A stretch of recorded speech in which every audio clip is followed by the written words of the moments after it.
Que bom receber você para a segunda aula do módulo Psicologia Positiva aqui dessa formação da Ciência da Felicidade da Unicesumar.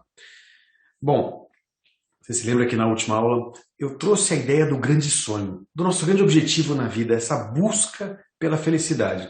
E mostrei que muitos de nós temos a tendência de entrar no piloto automático, talvez a maioria de nós, para correr atrás e chegar em algum lugar, para nesse algum lugar viver uma vida mais feliz. E nós juntos discutimos dois grandes mitos relacionados à felicidade. O mito do dinheiro, do sucesso e da felicidade, e o mito da felicidade perene, de chegar em algum lugar onde agora você é feliz e vai ser feliz para sempre.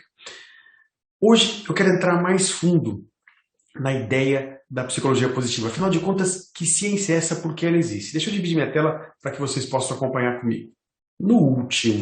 Na nossa última aula, eu mostrei que o grande papel, o grande objetivo das ciências em geral, da psicologia em específico, sempre foi o de entender a patologia, a doença, o que não funciona, o que não dá certo. E disse claramente que isso é bom, isso sempre vai ser bom, sempre vai ser importante.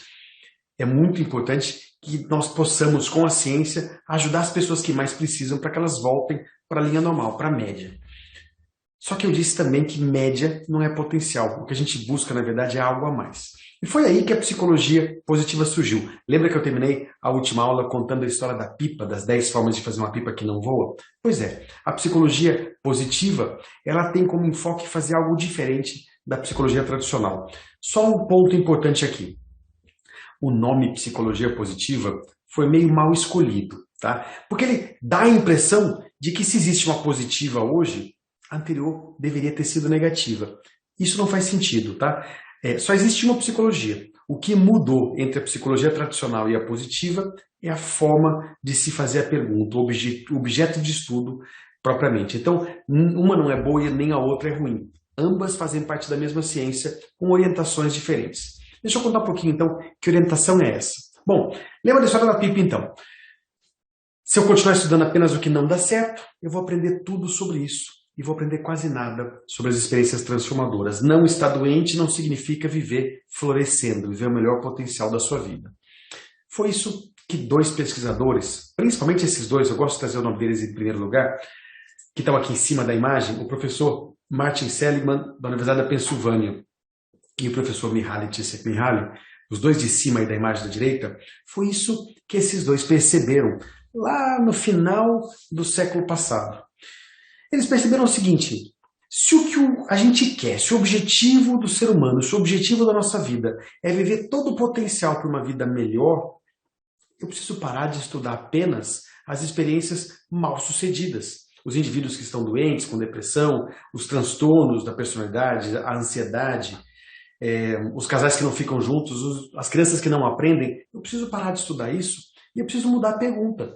Eu preciso começar a fazer a pergunta: tá bom, eu sei que pessoas ficam deprimidas, eu sei que casais não dão certo, mas por que alguns casais, vivendo a realidade dura de um casamento, vivem tão bem? Por que alguns indivíduos são tão produtivos ao longo da vida? Por que alguns alunos aprendem tão rápido? Veja, a pergunta que eu me faço define o que eu procuro, define a direção que eu dou à minha pesquisa. A mudança da pergunta é fundamental. Ao invés de eu entender por que as pessoas ficam doentes quando enfrentam adversidade, eu quero começar a entender por que algumas pessoas não ficam.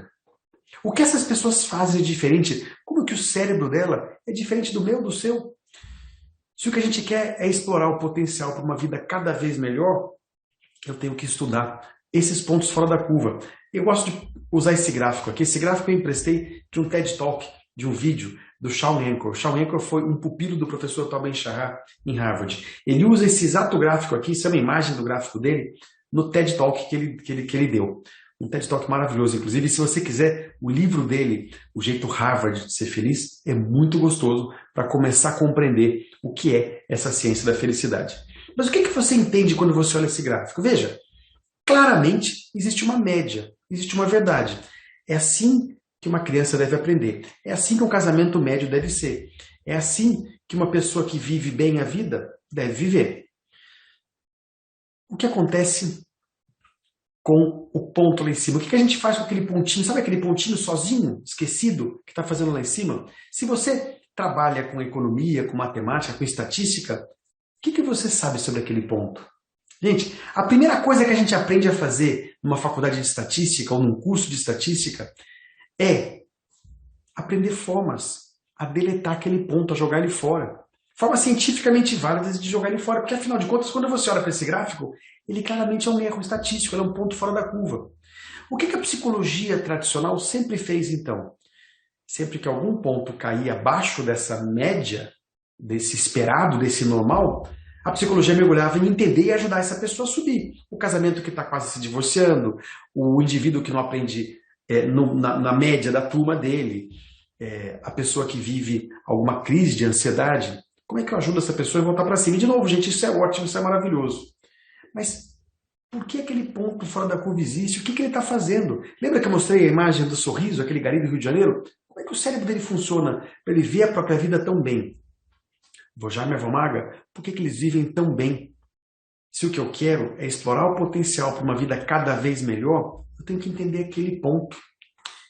E tenho que tentar criar intervenções para ajudar os indivíduos a subirem para aquele ponto. Quem sabe um dia a gente leva essa média inteira para cima. Esse é o grande objetivo da psicologia positiva. É estudar, compreender esses pontos, as experiências absolutamente acima da média, para ajudar cada um de nós a viver o potencial de uma vida melhor possível. Quer ver? Se você for pai, o que acontece... se você for professor, vou fazer um exemplo diferente. Imagina que você é professor. O que você faz quando um aluno seu está aprendendo super bem, dentro da média, é esforçado, atencioso e respeita o professor e trata bem os coleguinhas? Por acaso você chama os pais para uma reunião de pais e mestres na escola? Claro que não. O menino está indo bem, para que você faria isso? Agora, e se essa criança tiver com dificuldade de aprendizado, não estiver prestando atenção na aula, estiver sendo mal criada com o professor e estiver mordendo o coleguinha? O que você faz? Você chama os pais para uma reunião de pais e mestres. Veja, a psicologia, nossa forma de lidar com a vida, durante todo o tempo, a gente sempre se preocupou com o ponto que cai abaixo da média. Aquele pontinho que está abaixo da média, eu me preocupo. Eu trago um psicólogo para ajudar aquele ponto a voltar para a média.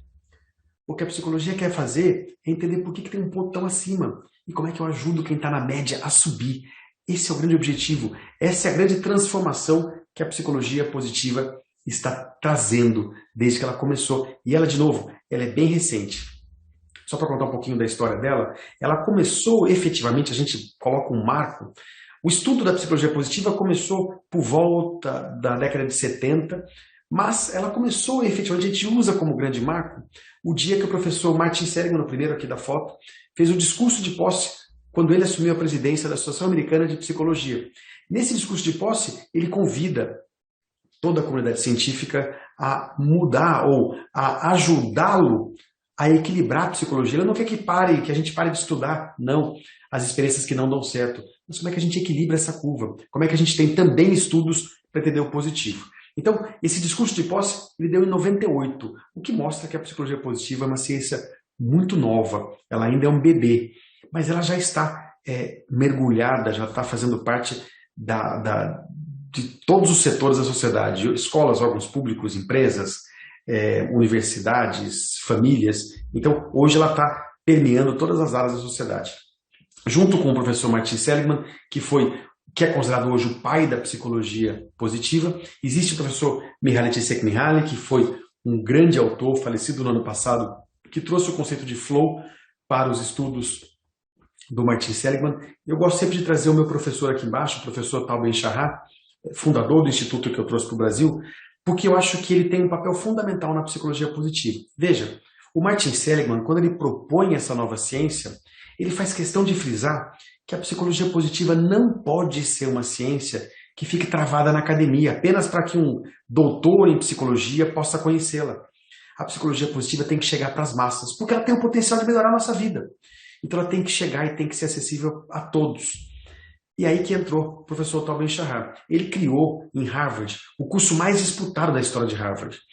E o que ele fez foi reunir o que havia de mais relevante na ciência e construir uma formação coerente com todos os pontos de um jeito experiencial para levar essa experiência para pessoas como você e eu, pessoas que não eram, até certo ponto, estudiosos da psicologia ou da psicologia positiva. Ele foi a pessoa, então, que ajudou a elevar essa ciência e levar ela para as massas. Depois de Harvard, ele fundou o Rubin Institute nos Estados Unidos e agora o Rubin Institute está no Brasil também. Passei um ano traduzindo essa formação de 9 meses. Veja, então, o Tal Ben-Shahar ajudou a levar isso para as massas. E tem mais inúmeros nomes, como Ed Diener, também falecido no ano passado, Barbara Fredrickson, a principal estudiosa das emoções positivas, a Sonia Lubinsky, que tem um livro incrível chamado Os Mitos da Felicidade. Então, são inúmeros pesquisadores em todo o mundo mergulhados nesse novo foco da psicologia, entender o que funciona.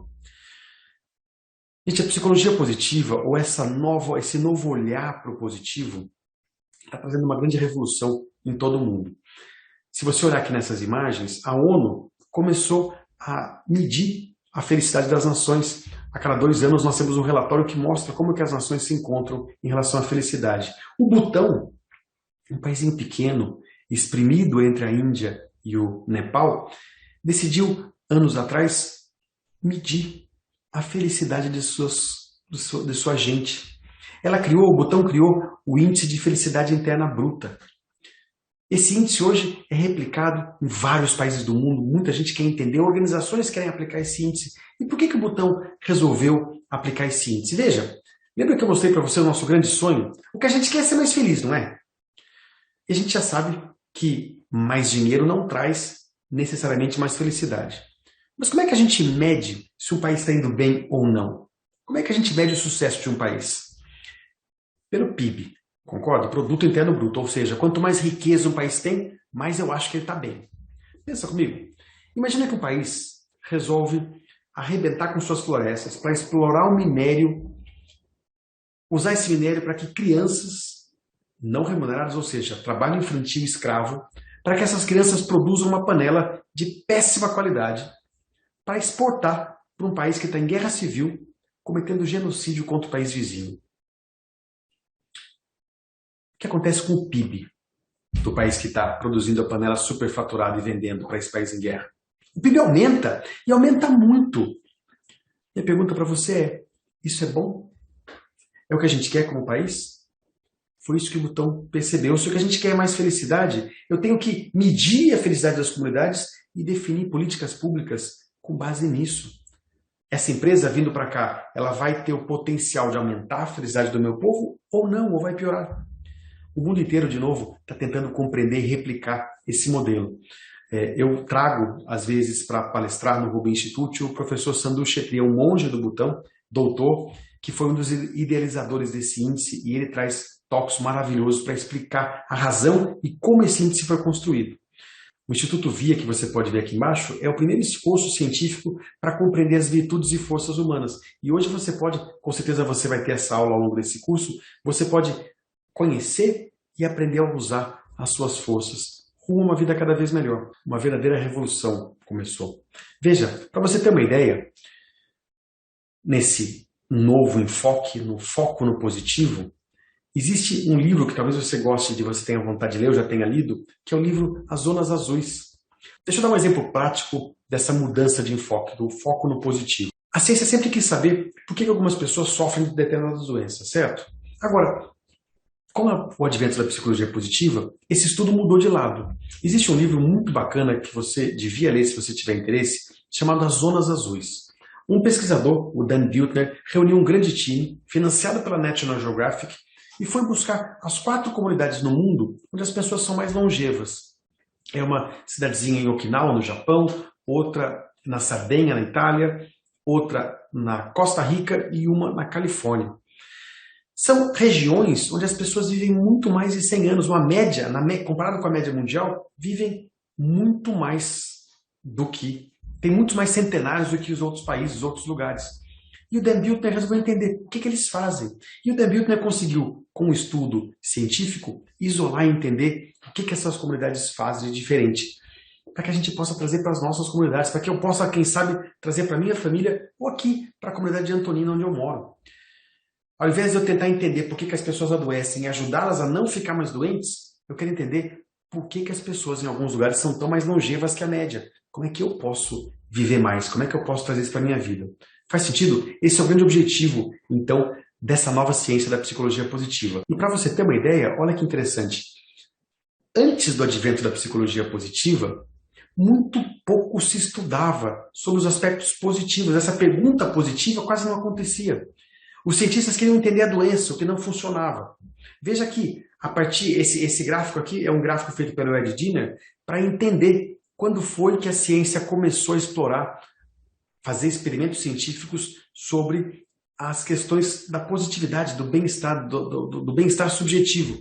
E olha como a curva começa a mudar. Até 1990, praticamente não se estudava nada sobre o positivo.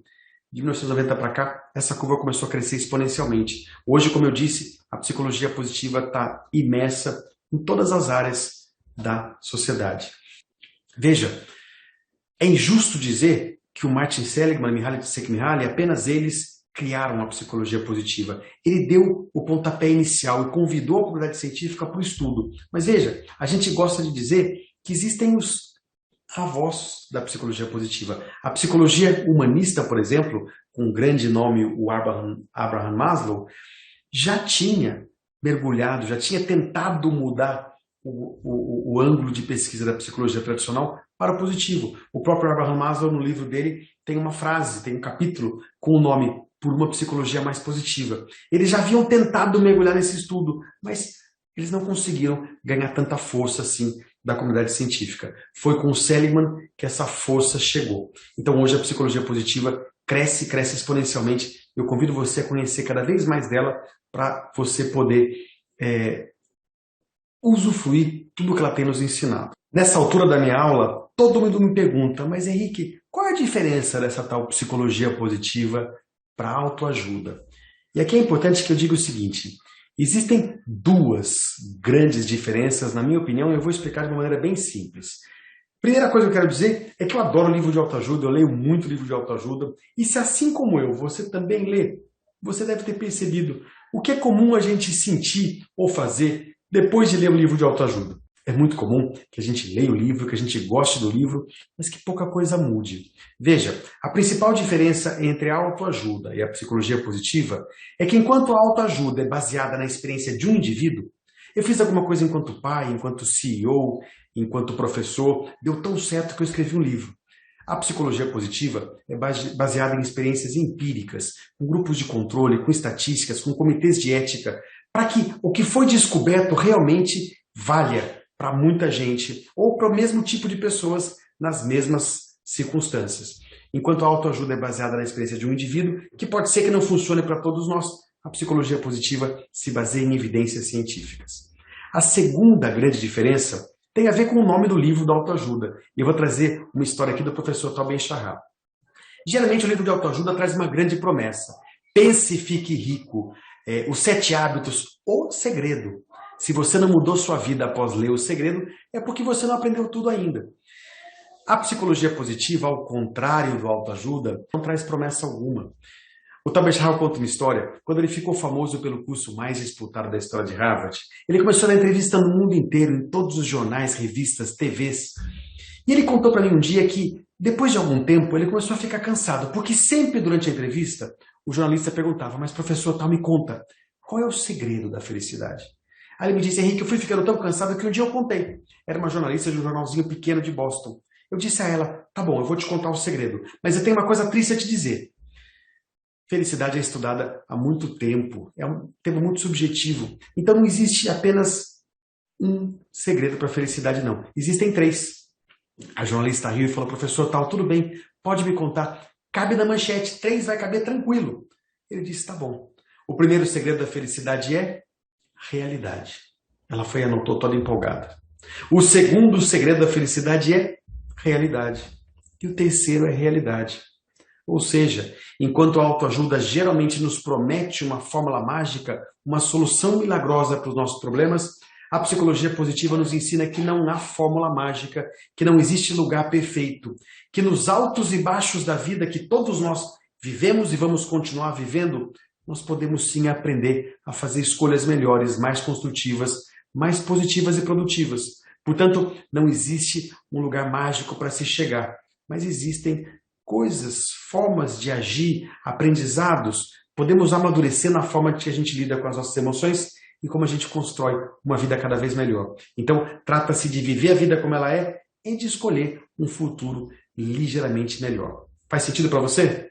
Agora que você sabe a diferença entre a psicologia tradicional e a psicologia positiva, e entre a psicologia positiva e autoajuda, deixa eu te passar duas definições da psicologia positiva para você ter essa informação com mais clareza. Psicologia positiva, para o Sheldon e King, é o estudo científico das forças e virtudes próprias do indivíduo. Para o Seligman, entretanto, trata-se do estudo dos sentimentos, das emoções, das instituições e comportamentos positivos que têm como objetivo final a felicidade humana. Então, essa é a definição, duas definições da psicologia positiva. O Tal Ben-Shahar costuma dizer que a psicologia positiva é a ciência que estuda o que dá certo, o que funciona. Essa, então, é a definição principal. Mas por que fala-se tanto? Por que é tão importante para a gente estar aqui estudando essa ciência, estudando a felicidade? Vamos encarar os fatos? Estudos indicam que mais ou menos 87% das pessoas no mundo estão desengajadas, sofrem daquela síndrome da mosquinha no fantástico que eu disse no começo. Isso representa uma perda de produtividade de até 500 bilhões de dólares só nos Estados Unidos. Veja alguns dados do Brasil durante a pandemia. 20% dos funcionários estão trabalhando sob forte pressão emocional. 44% dos empregados no Brasil afirmam ter sofrido esgotamento mental devido ao estresse. 86% dos brasileiros sofrem com algum tipo de transtorno mental, como ansiedade e depressão. 86%. E 32% dos trabalhadores sofrem com os efeitos do estresse, que é um dos primeiros sinais da síndrome do burnout. Olha a gravidade da situação. Veja, nós vivemos uma crise sem precedentes de saúde mental. E o que a gente tem descoberto ao longo dessas mais de 20 anos de pesquisa da psicologia positiva é que a construção de um ambiente de mais bem-estar e felicidade afeta positivamente e melhora todos os KPIs ligados a pessoas e times. Olha que maluquice.